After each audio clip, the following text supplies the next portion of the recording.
It depends on what your goals are, really. I mean, if you have a career and you have a full-time job and you make decent money, but let's say you're a doctor and you're not going to have time to operate real estate. You're not. So partnering up with the operator that's been doing this a while, to invest with them. Obviously, you need to invest the operator or vet the operator.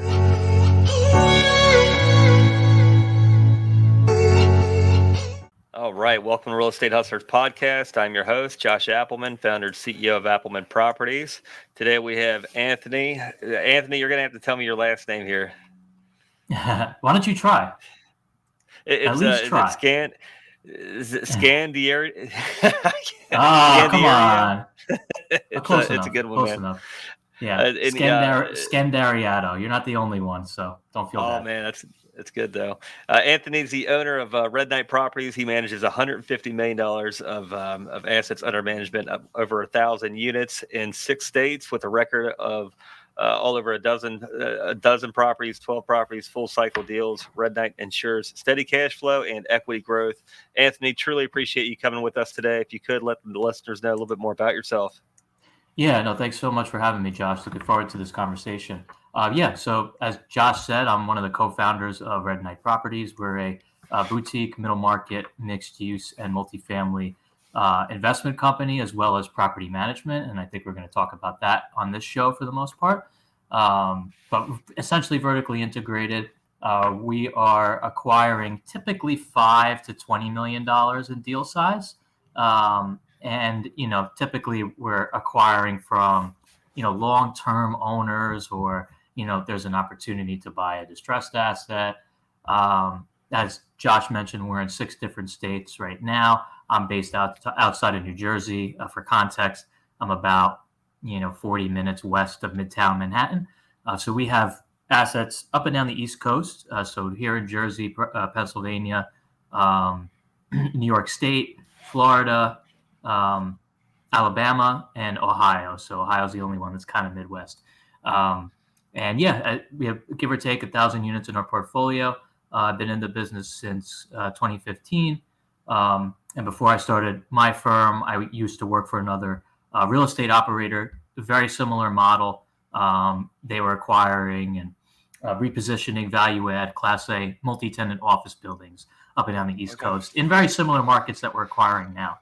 That's cool. A little bit about us. And as you mentioned, we've gone full cycle on maybe even more than a dozen deals since I started Red Knight, kind of part-time in 2016.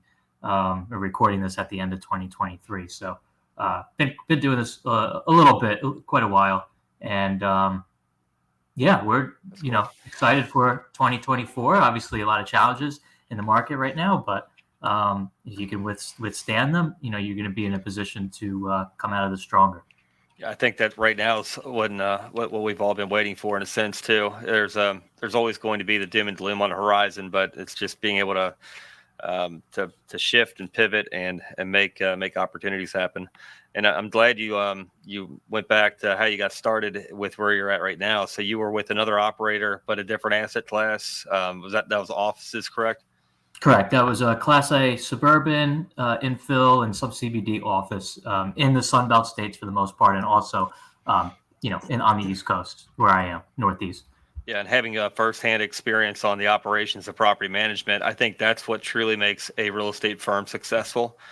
Being able to have the boots on the ground and know what the do's and don'ts on a first person management level. I think you can compress expenses. You can add little values that can add new line items of income to the properties. And there's things that happen on the properties that take away from income, but what can be taken away without hurting the property. Yeah. As far as the areas that you all invest, can you go into what you look at for markets and what determines a good area versus a bad? Yeah, I mean, kind of what everyone's looking at, right? We're looking at population growth. We're looking at net migration. We're looking at what's the employment base like? Is it diverse? Is it, multiple employees over multiple industries? How big is that employment pool? Where can you pull tenants from? We're looking for stability plus growth. So that's why, we've been in Florida and some of the Sunbelt areas where we're still focused on. You got to be careful because there's a lot of new supply as well coming on, which can have an effect on the asset class that we're focused on, which is more workforce housing, kind of Class C, C plus, B minus assets that we're trying to, turn into another class level. So taking a C property to a B property in a B or A area. So, that really where are the jobs? What's the household income? Can it support, the rent projections that we're targeting? What's the market rent? There's a lot of different things we're looking at. We buying below replacement costs. What's the going in yield? There's a lot of, different metrics that we look at. But for me, the markets that we're in, I got exposed to from the other operator I used to work for. We did a few deals in the markets where we're at, and got very familiar with it. Had the ability to network in those areas, so I felt very comfortable, going into those markets with our company, Red Knight, under our umbrella. Yeah, and you already had relationships with brokers, I'm sure, and even owners that might not have been ready to sell before, but when you came around, on the Florida states, are you all getting? I know everyone's getting affected by the insurance, but how are you all hedging the insurance cost, if you can? Yeah, I had a couple of renewals just come up. So just to put it into context, we had a property in Clearwater, Florida that we sold in 2022. We had a property in Orlando that we sold about a month and a half ago. We still have assets in Ocala, which is more central Florida. You're about 75 miles, between the east and the west direction from the coast. So yeah, we're getting increased insurance, but it's not as bad as the rest of the state. Not even close. What we've been doing is obviously, as the landlord of right now, we are not bearing the full cost of the increase. We are still getting rent increases, pretty substantial rent increases that we've been passing along to the tenants. And we'll probably end up ahead based on some of the renewals that we got. So yeah, it's not as bad as the rest of the state. Personally, before even the insurance crisis started to happen, I didn't feel super comfortable investing very close to the coast. Even the asset in Clearwater we had was inland before the bridge that takes you to the beach. And same thing with Orlando, very, inland, very insulated. So I haven't really changed the investment strategy in terms of the climate risk. So, I just feel bad for some owners in, obviously Miami, West Palm Beach, Fort Lauderdale. They're just getting absolutely destroyed. And hopefully there's a light at the end of the tunnel. I mean, there are other insurers starting to come in. We haven't in Alabama. We're in Alabama as well. We're in central Alabama. So that hasn't really been hit. Ohio hasn't really been hit. Up here in the Northeast where I am hasn't really been hit.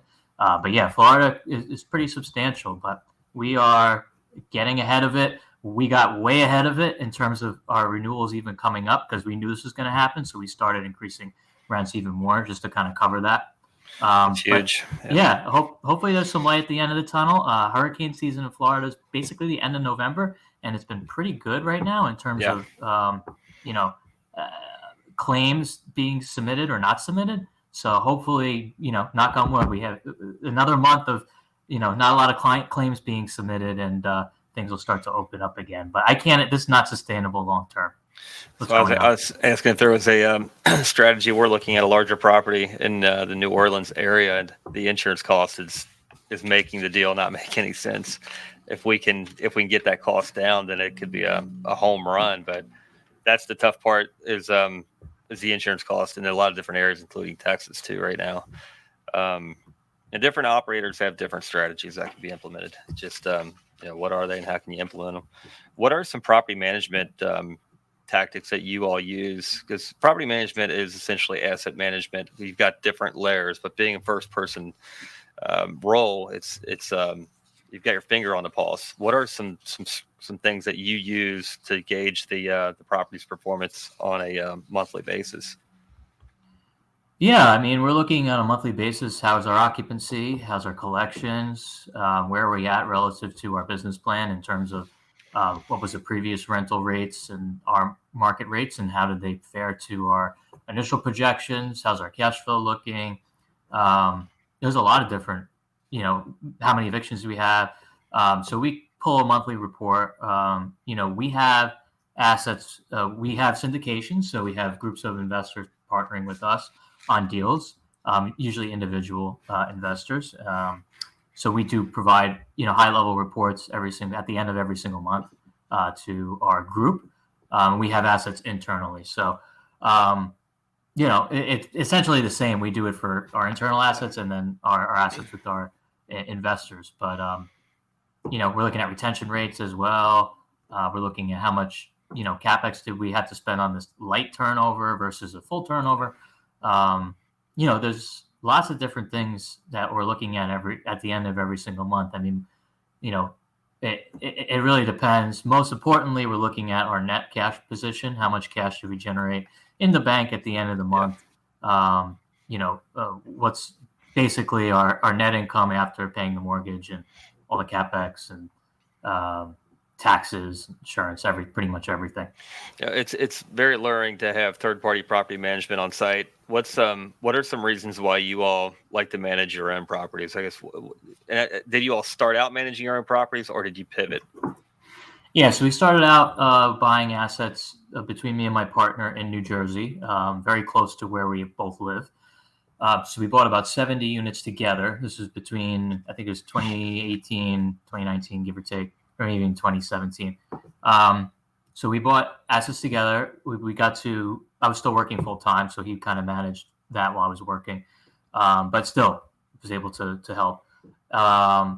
So we got to learn a lot ourselves. We would go to the properties ourselves. We would execute on our business plan ourselves.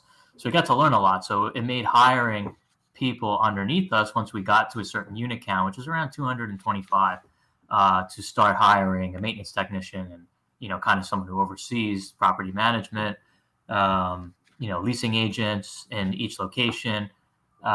So we kind of started out that way, and we have accounting in house as well.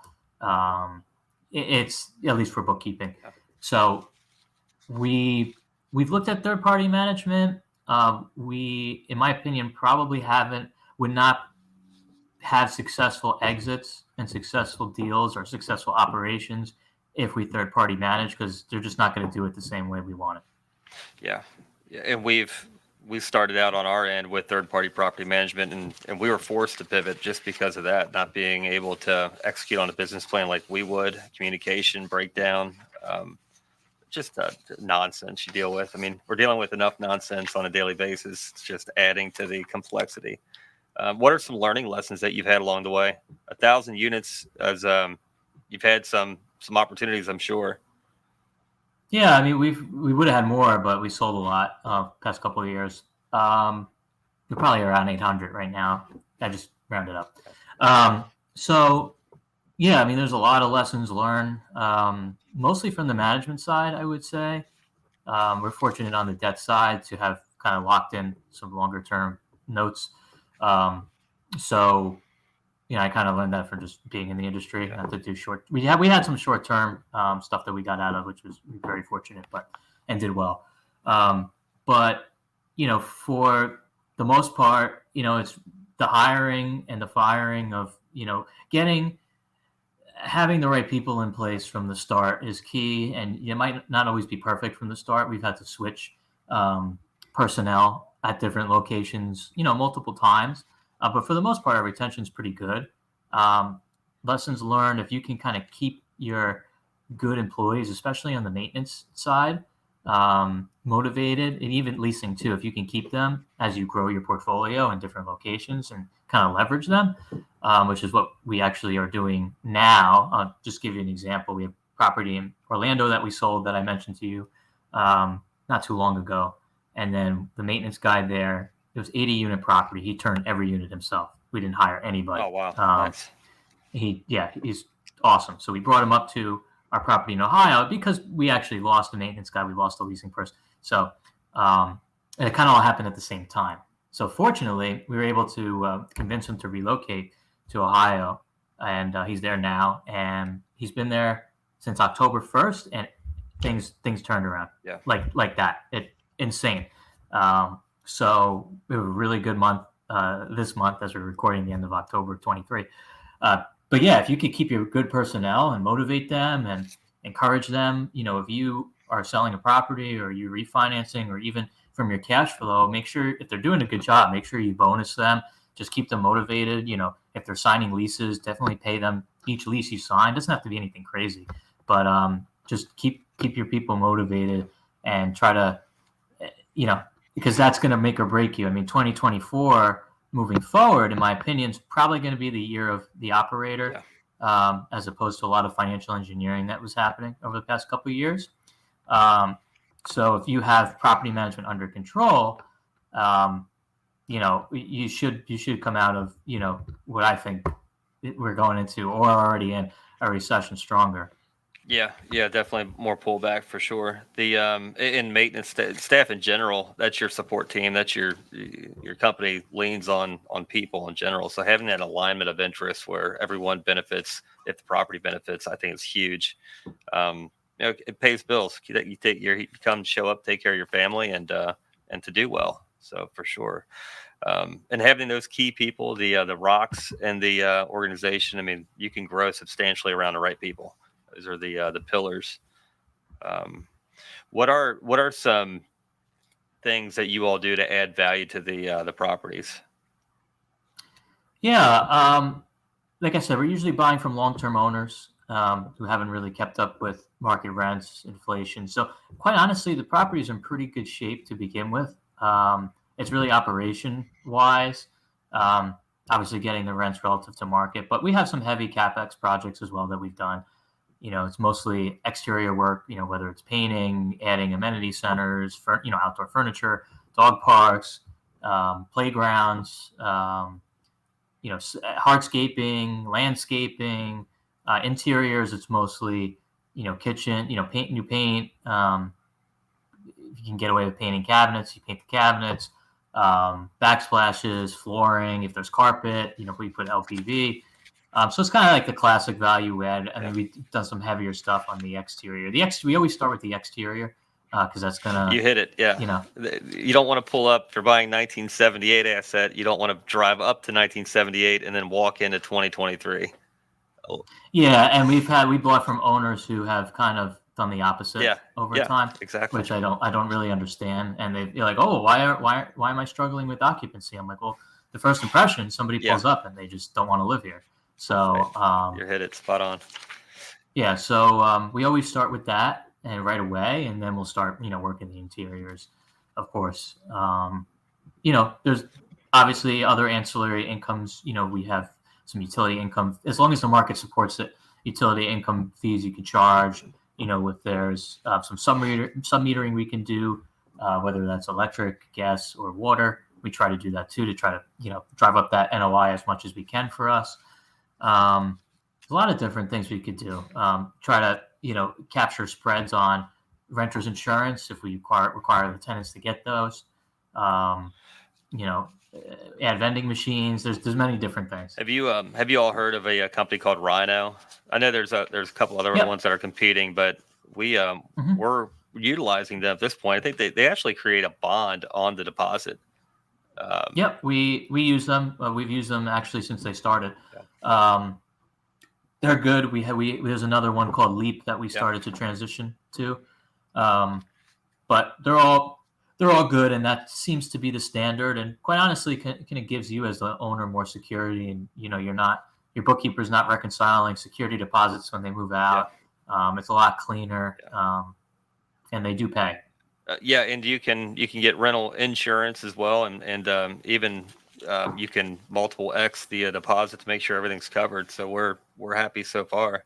Just those little, and it's attractive. Yeah, it's attractive for the tenant because I don't need to come up with a month and a half of security plus the first month's rent, and in some cases paying the broker fee. It's a lot of money for some people. So, we always market it as, hey, if you're qualified, there's no security deposit. It comes with the monthly charge, typically 1825 or 3425, depending upon their credit score. And that covers you for, at least with LEAP, I think it's 9 months, give or take, 9 months to a year. Depends on what exactly your program you have set up with LEAP. So we use that all the time, and it doesn't really in terms of the class of the tenants we haven't really seen like a downturn just to use it and marketing it as deposit free. It seems to sort of be becoming more normal to use these these systems. Yeah, well, moving's expensive in general. I mean, you've got the upfront fees to moving, and then you got moving expenses and cleanup of the previous property. So if we can soften the burden, make it more enticing, and incentivize them, I mean, it helps everyone out. Still gets everyone to the same place. Are you all utilizing any government subsidy programs as well? So we have some rental assistance for some of our tenants that we'll accept. In terms of Section 8, probably 10% of our rent roll is Section 8 tenants, so it's not a huge amount. Yeah. Maybe actually less than that, maybe 5. So it's all free market rate properties. We don't have any LIHTC properties. Okay. It's all, we've taken over LIHTC properties that just came out of their LIHTC period. So all free market type of stuff. Can you elaborate a little bit off that? Because they've got their 15-year federally mandated period and then a 15-year period to where it's off the contract. How did you all take it off LIHTC? We didn't take it out. It was coming out. And then we bought it right away. Okay, got it. So it was off the 15 or the 30-year? It was a 30-year. Okay, because we've started.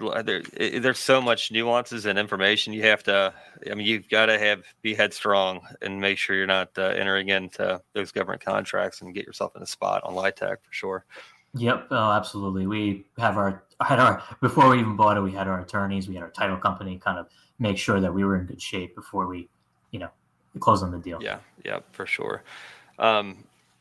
So the areas that you all are investing in, are you currently purchasing? And then what are you all seeing out there in the debt markets as far as being able to purchase? Yeah, we're under contract for something in Central Florida. Should be closing on shortly, hopefully. And we don't really have any plans after that. We kind of want to see going into 2024 what's going on with the debt market and with the opportunities. So yeah, we it's kind of exciting to see what's happening. I am getting calls as we were on this podcast. I got a call from a broker. I think he's going to tell me about something distressed.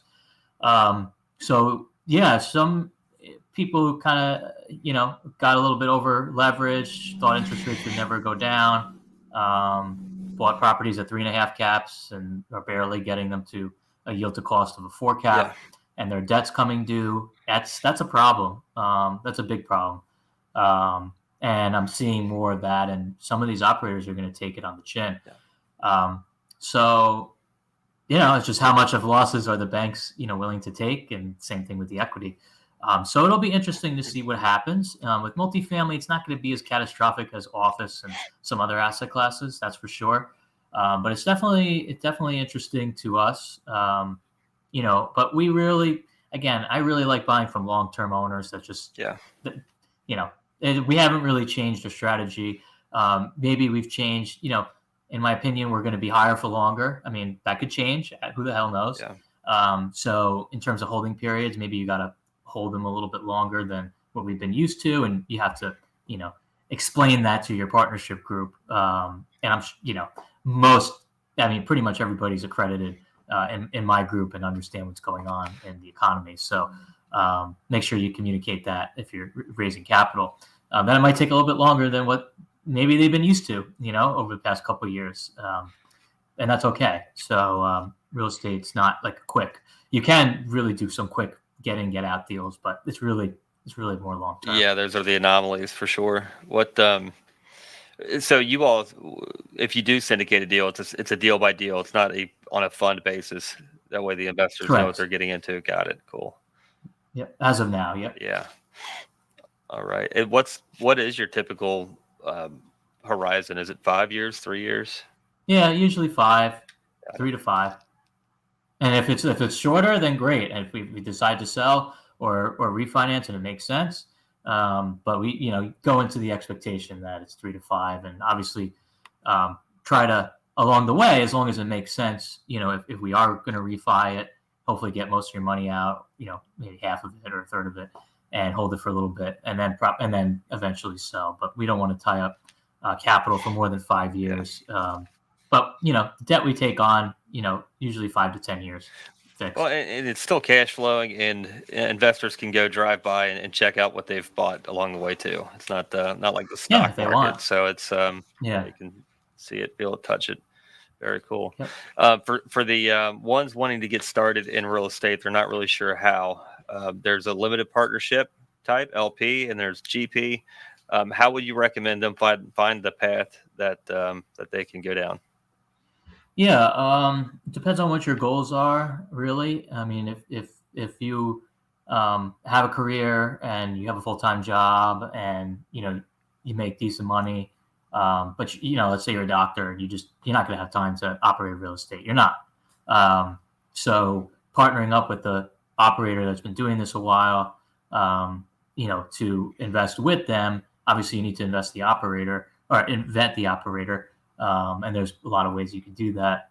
I would probably recommend that, but someone who's just starting out and wants to be a little bit more hands-on, obviously general partnerships active, which is what we are. We're general partners and limited partners. So you could kind of do both. But, general partner is definitely a commitment. It depends, if you have a general partnership team, maybe you have a few people on your general partnership team, and they each have certain roles within the business. Make sure you define your role, and make sure that it's adding value to the general partnership. But yeah, I mean, you're just starting to you're just starting to get involved into real estate, and maybe you want to get on the general partnership side eventually. I've had a couple of people who have been limited partners in some of our deals, and those deals have been successful. And then after those, they actually started doing a couple of deals on their own, which is great as a general partner, because they saw how we, were able to do what we needed to do. So lots of different ways. You could do a straight up, just regular partnership with a joint venture with somebody. Lots of different ways you can get involved. Yeah. Main thing is getting started, getting out there and getting the experience. Very cool. Yeah. If a listener wants to get a hold of you and find out more about you and your company, how can they reach out? Yeah, so our company's Red Knight Properties. Obviously, our website's Red Knight with a K, redknightproperties.com. We have a free special report that we're giving out right now. It's how to leave your 9 to 5 and reach financial independence, which is what I did. So you can actually should pop up on our website. You sign up for it, you put your name and email. I'll send it to you, and that'll provide all my contact information. But I have Facebook, Anthony Scandariato, or Red Knight Properties. Same thing with LinkedIn, Instagram, Twitter. Either one is fine. Awesome. Yep, we'll have that when we publish the episode as well. Very good. Definitely appreciate your time, Anthony. I look forward to following you and watching you all just keep growing. Likewise, Josh. Thank you. Thank you. Bye.